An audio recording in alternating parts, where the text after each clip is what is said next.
Pernah kepikiran nggak sih para peretas itu sebetulnya belajar apa? Bukan yang kayak di film-film ya, tapi yang benerannya. Nah, hari ini kita bakal dapat kesempatan langka buat ngintip langsung ke dalam buku panduan pelatihan resmi untuk para Certified Ethical Hacker. Yang lagi Anda lihat sekarang ini adalah sampul manual lab resminya. Ini bukan teori acak dari internet loh. Ini materi yang sama persis yang dipakai buat melatih para profesional keamanan siber di seluruh dunia buat mikir dan bertindak kayak penyerang supaya mereka bisa bangun pertahanan yang lebih kokoh. Siap? Yuk kita bedah isinya bareng-bareng. Oke, ini dia peta perjalanan kita. Kita mulai dari apa itu playbook peretas. Terus kita bedah anatomi serangan, lihat langkah pertamanya yang krusial, yaitu footprinting, intip contoh nyata hacking pakai Google, sampai gimana AI mengubah permainan ini. Dan yang paling penting, kenapa ini semua relevan buat kita? Jadi, apa sih yang sebenarnya ngebedain hacker etis sama yang jahat? Apa misi mereka? Pertanyaan ini jadi inti dari semua yang akan kita bahas. Menurut buku panduannya sendiri nih, ethical hacking itu komponen super penting di keamanan siber modern. Fokusnya simple, cari dan tutup celah keamanan sebelum orang jahat nemuin dan manfaatin celah itu. Intinya, selalu jadi satu langkah di depan. Nah, yang keren banget dari sini itu filosofinya. Dengan mensimulasikan serangan, para profesional ini jadi paham betul cara kerja penjahat siber.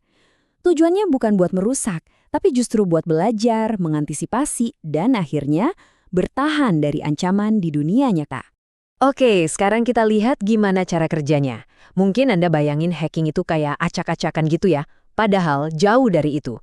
Setiap serangan, mau itu yang etis atau jahat, selalu ngikutin cetak biru yang sangat terstruktur dan strategis. Ini dia nih 5 fase utama dalam setiap operasi peretasan. Mulai dari pengintaian atau footprinting, lanjut ke pemindaian, ini kayak ngecek-ngecek pintu atau jendela mana yang kebuka, baru deh coba masuk, terus bertahan di dalam, dan terakhir, hapus jejak. Mirip kayak film perampokan yang direncanain matang banget kan? Ada skenarionya, bukan sihir. Sekarang kita bakal fokus ke langkah pertama yang super penting, footprinting. Anggap aja ini kerjaannya detektif digital.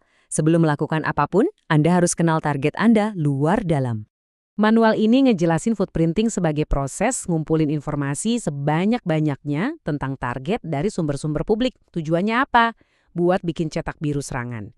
Jadi, ini semua tentang pengumpulan intelijen. Ada 2 cara utamanya. Footprinting pasif, itu ibaratnya Anda jadi mata-mata dari jauh pakai teropong.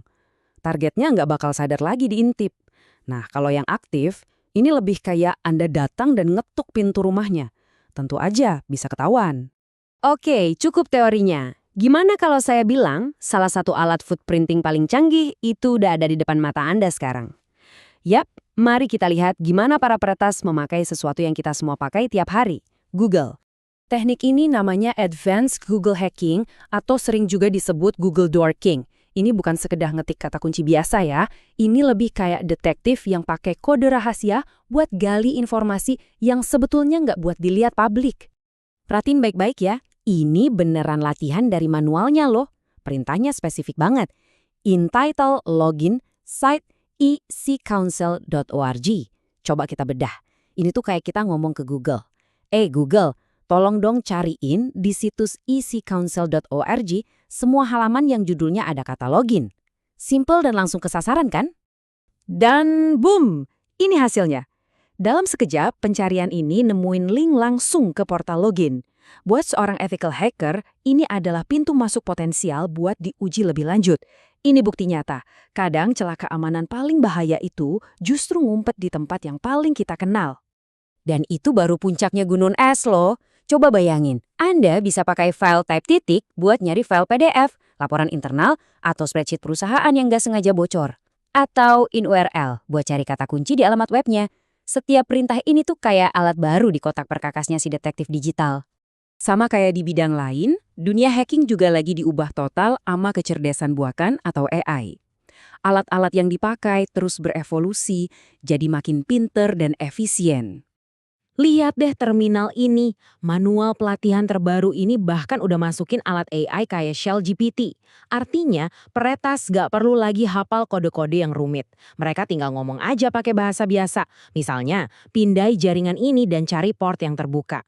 Ini jelas bikin batasan teknisnya jadi jauh lebih rendah dan serangan bisa dilakuin jauh lebih cepat.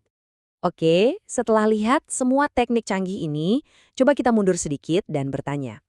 Emangnya kenapa semua ini penting? Apa urusannya sama kehidupan kita sehari-hari? Jawabannya simple banget sebetulnya. Para peretas etis ini pakai buku contekan tadi buat ngetes pertahanan sistem yang kita pakai tiap hari, mulai dari perbankan, layanan kesehatan, sampai komunikasi. Diam-diam, mereka inilah yang membangun benteng pertahanan buat dunia digital kita. Anggap aja mereka itu arsitek keamanan. Mereka sengaja coba bobol gedung yang mereka desain sendiri. Tujuannya bukan buat nyuri, tapi buat nemuin jendela yang lupa dikunci atau pintu yang lemah sebelum maling beneran datang. Dan saya mau tinggalin Anda dengan satu pemikiran ini. Di dunia keamanan cyber, ada ketidakseimbangan yang besar. Tim bertahan atau para peretas etis harus menang terus-terusan. Sedangkan penyerang jahat cukup menang sekali saja. Nah, setelah tahu fakta itu, gimana hal tersebut mengubah cara Anda mandang keamanan data pribadi dan digital Anda?